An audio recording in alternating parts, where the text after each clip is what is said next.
जो मेरा channel subscribe करेगा मैं उसको डायरेक्ट अपना व्हाट्सएप नंबर दूंगी। हेलो फ्रेंड, हमारी आज की कहानी है माँ का दर्द।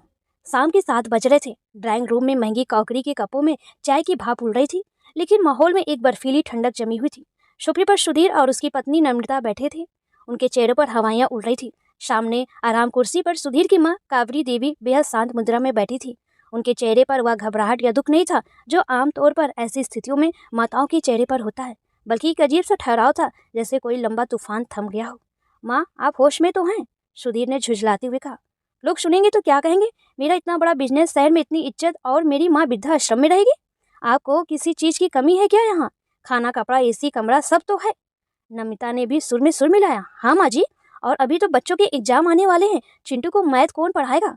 पिंकी की चोटियाँ कौन बनाएगा? हम दोनों तो ऑफिस में बिजी रहते हैं। आप ऐसे कैसे जा सकती हैं? कावरी देवी ने चाय का घूंट भरा और प्याली को बहुत सलीके से मेज पर रखा। उन्होंने नमिता की आंखों में देखा। यही तो बात है नमिता, कावरी देवी ने धीमे स्वर में कहा। तुम्हें मेरी जरूरत माँ के रूप में नहीं, बल्कि एक सुविधा के रूप में है। चिंटू का होमवर्क, पिंकी की चोटियाँ, रसोई का तड़का और घर की चौकीदारी।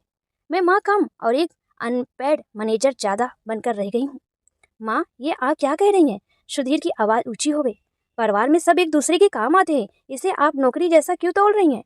सुधीर, कावरी देवी ने उसे बीच में रोका। परिवार वो होता है जहाँ काम के अलावा भी बात होती है। पिछले 6 महीनों में क्या तुमने एक बार भी मुझसे पूछा कि मेरे घुटनों का दर्द कैसा है, या मुझे शाम को पार जाने का मन है या नहीं?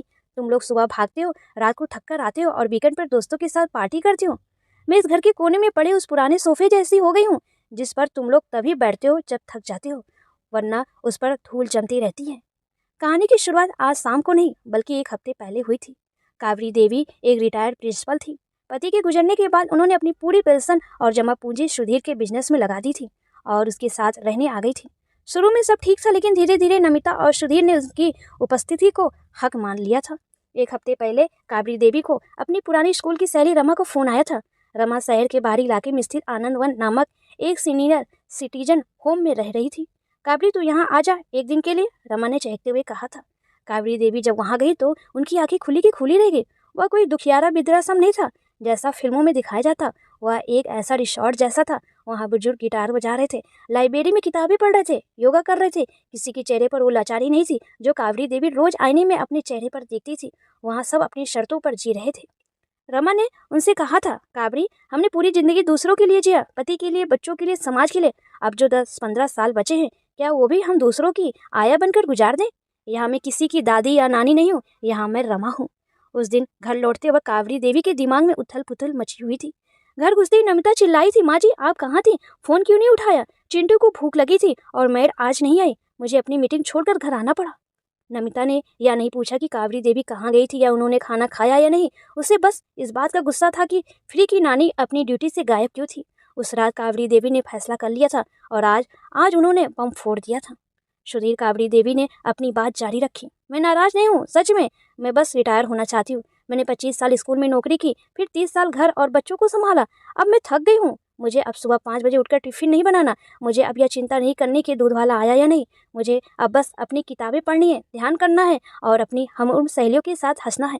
लेकिन माँ, लोग क्या कहेंगे? सुधीर अभी भी अपनी सामाजिक प्रतिष्ठा को लेकर चिंतित था। मेरे दोस्त रिश्तेदार सब थू थू करेंगे कि सुधीर ने अपनी माँ को निकाल दिया। तो तुम उन्हें सच बता देता, कावरी देवी ने मुस्कुराते हुए कहा। कह देना कि माँ को निकाला नहीं, माँ ने खुद आज़ादी मांगी है। और वैसे भी सुधीर, लोग तो तब भी बातें बनाते हैं जब मैं तुम्हारे घर में रहकर पुरानी साड़ियाँ पहनती हूँ। लोगों का काम है कहना। नमिता ने अब इमोशनल कार्ड खेला।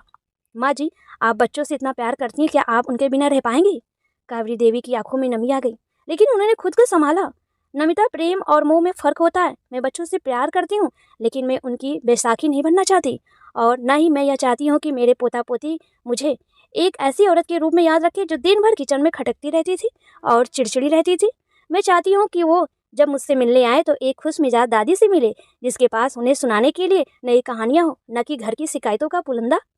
आनंद वन का फॉर्म मैंने भर दिया है। कावरी देवी ने टेबल पर एक लिफाफा रखा। मेरी जो थोड़ी बहुत पेंशन आती है उससे वहाँ का खर्चा निकल जाएगा। तुम्हें एक पैसा देने की जरूरत नहीं है। यह नहीं हो सकता। सुधीर खड़ा हो गया। मैं आपको जाने नहीं दूंगा। यह मेरी नाक का सवाल है। सुधीर, कावरी देवी की आवाज में वो कड़कपन वापस आ गया था जो कभी प्रिंसिपल रूम में गूंजता था। मैं तुमसे अनुमति नहीं मांग रही हूँ, मैं तुम्हें सूचित कर रही हूँ, यह मेरा जीवन है और इसका अंतिम अध्याय मैं अपनी मर्जी से लिखूंगी। कमरे में सन्नाटा छा गया।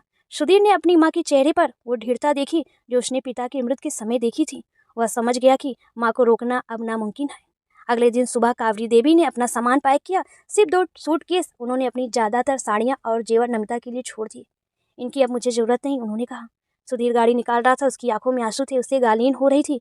उसे महसूस हो रहा था कि उसने क्या खो दिया है। सिर्फ एक माँ नहीं बल्कि घर की वो नींव खो दी है जिस पर उसकी लापरवाह जिंदगी टिकी थी। जब कावरी देवी आनंदवन के गेट पर उतरी तो वहाँ रमा और कुछ अन्य महिलाएं उनके स्वागत के लिए खड़ी थी। वहाँ का माहौल एकदम अलग था, हरियाली, शांति और हंसी की आवाज़ें।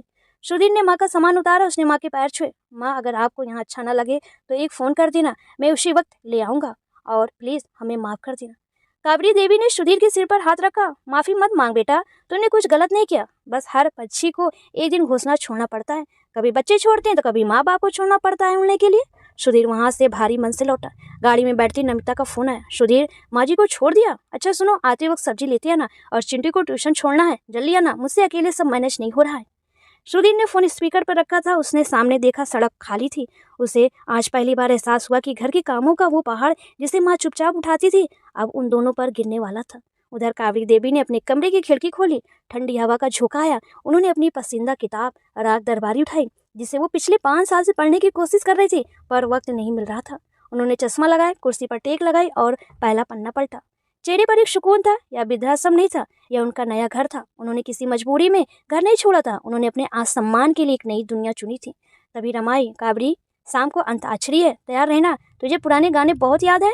कावरी देवी हंस पड़ी। बिल्कुल, आज तो मैं गाऊंगी। आज फिर जीने की तमन्ना है, आज फिर मरने का इरादा है। शहर के उस आलीशान फ्लैट में आज अव्यवस्था थी, लेकिन शहर के बाहर उस आश्रम में एक औरत अपनी जिंदगी को दोबारा जी रही थी। दोस्तों, समाज कहता है कि वृद्धाश्रम दुख का प्रतीक है, लेकिन कावरी देवी ने साबित कर दिया था कि अगर यह स्वच्छता से चुना जाए तो यह मुक्ति का द्वार भी हो सकता है, क्योंकि बोझ बनकर महलों में रहने से बेहतर है रानी बनकर कुटिया में रहना। दोस्तों, क्या माँ बाप का जीवन सिर्फ बच्चों की सुविधा के लिए होता है या उन्हें भी अपनी ज़िंदगी जीने का पूरा हक है? आप बताइए, अगर आपकी माँ ऐसा फैसला लेती है तो आप क्या करते हैं? कमेंट में हमें ज़रूर बताएं।